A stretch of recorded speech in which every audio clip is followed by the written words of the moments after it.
Hi everyone, I'm going to go ahead and record problem number 35.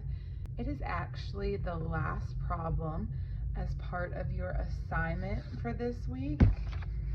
Remember, we're looking at our directions page, and I have been uploading and recording the videos for the week of April 6th through the 10th, and 35 was actually the last question for you to complete in the entire packet if you've been following this weekly schedule.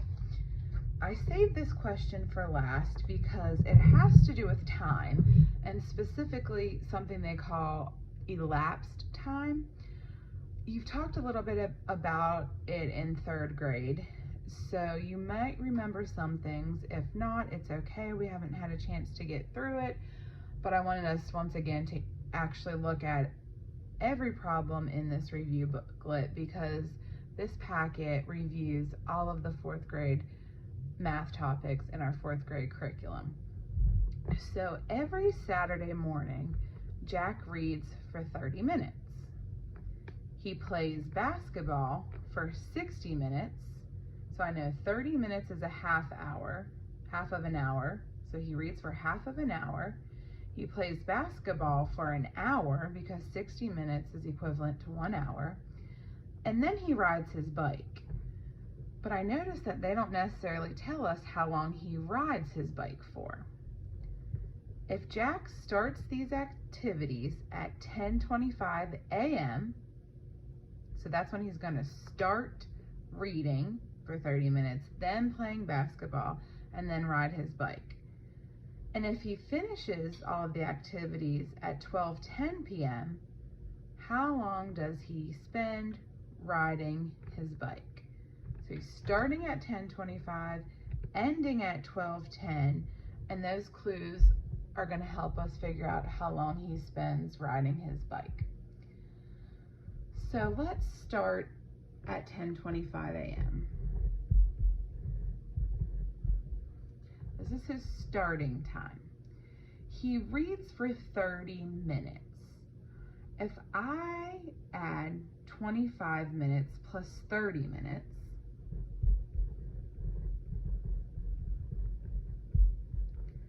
+25 plus 30 is going to give me 55.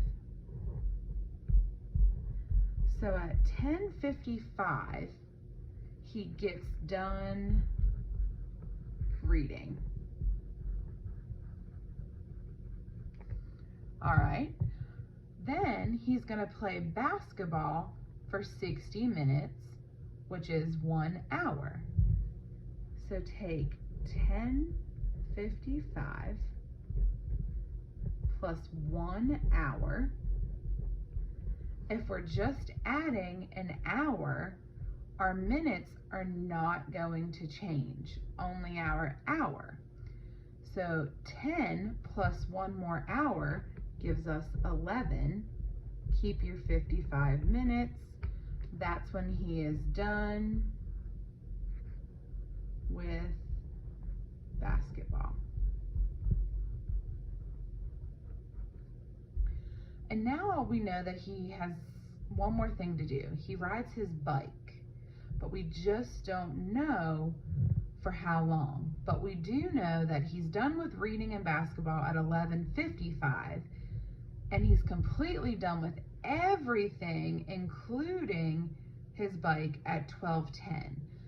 So I have to figure out how much time is between 11:55 to 12:10. Okay, so I know that if I'm at 11:55,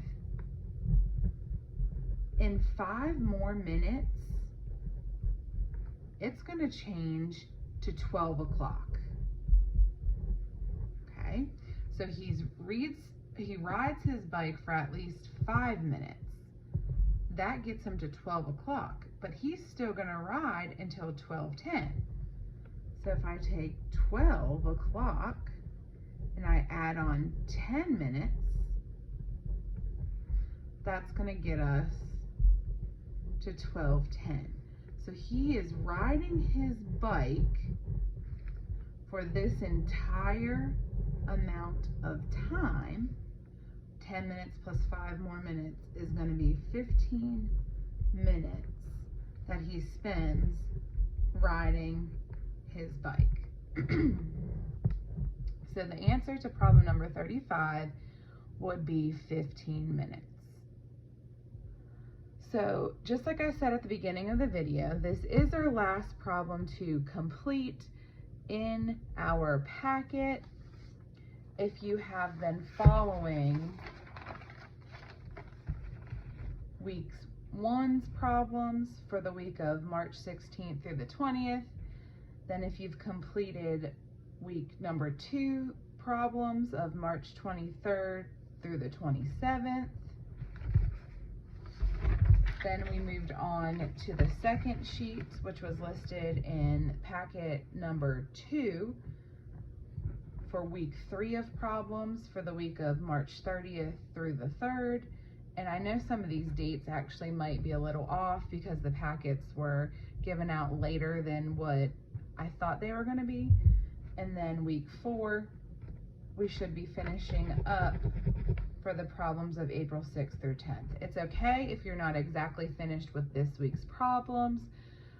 You can finish them today, tomorrow, or if you have some free time over spring break to get caught up if you started a little late.